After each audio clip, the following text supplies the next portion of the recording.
Magandang umaga, tanghali, gabi sa inyong lahat. Naalala niyo pa ba ako? Well, kung hindi niyo na ako naalala, okay lang yan. Ako nga muli, si Esteban M. Bulay Jr., ang nag-iisang Vice President ng CIC. Pambihira. At hindi ako nag-iisa. Kasama ko muli si Dave Francis M. Clara po, PIO ng CIC. Pambihira. Well, maraming salamat dun sa mga nagbigay ng pansin doon sa aming first video. Kung hindi nyo pa siya napapanood, just check out our official page, Campus Integrity Crusaders. O kung gusto nyo ay check out nyo na lang rin ang aking Facebook page. At maraming salamat ulit sa pagbibigay ng atensyon at pagbibigay ng pansin dito sa aming pangalawang video.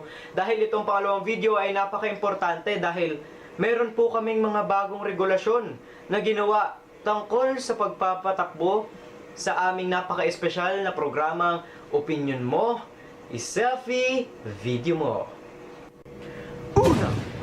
So, ang unang pong pagbabagong naganap sa ating programa ay hindi na po kayo allowed na mag-post nito directly sa ating official Facebook page, kundi ay kayo ay iniimbitahang i-message ito sa aming official Facebook page na QHS Campus Integrity Crusaders. At para mas maging maayos po ang sistema ng ating daloy ng programa at upang magkaroon po kami ng ability na ma-censor ang lahat ng video na ilalabas namin sa public. Ikalawa, Kirinians, handa na ba kayo sa ikalawang pagbabago? Ha? Bakit? Abay, dapat lang nahanda kayo dahil kapag kayo ang natsyempuhan namin, wala nang pero dapat handa kayo mentally, physically, socially, happily, at CIC. Dahil ang ikalawang pagbabago na ginawa namin sa programa ay tiyak na babago sa buhay nyo sa loob ng Kirino. Pambihira.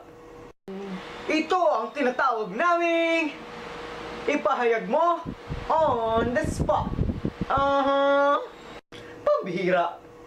So, dito sa aming bagong segment na ipahayag mo on the spot, ako kasama si Dave Claro at Rustin Kiel Galvez ay lilibot sa buong Quirino tuwing dismissal time na may daladalang kamera at pipili kami ng ilang masaswerteng kapwa ko Quirinians na sasagot sa aming munting mga katanungan tungkol sa isang partikular na issue sa ating paaralan upang ipahayag ang kanilang damdamin, puso o ang kanilang opinyon.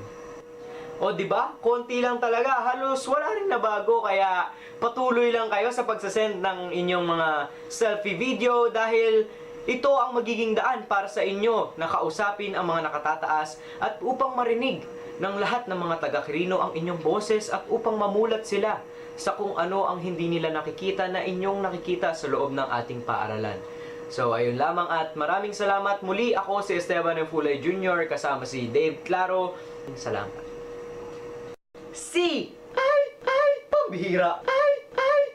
Si anong ginawa?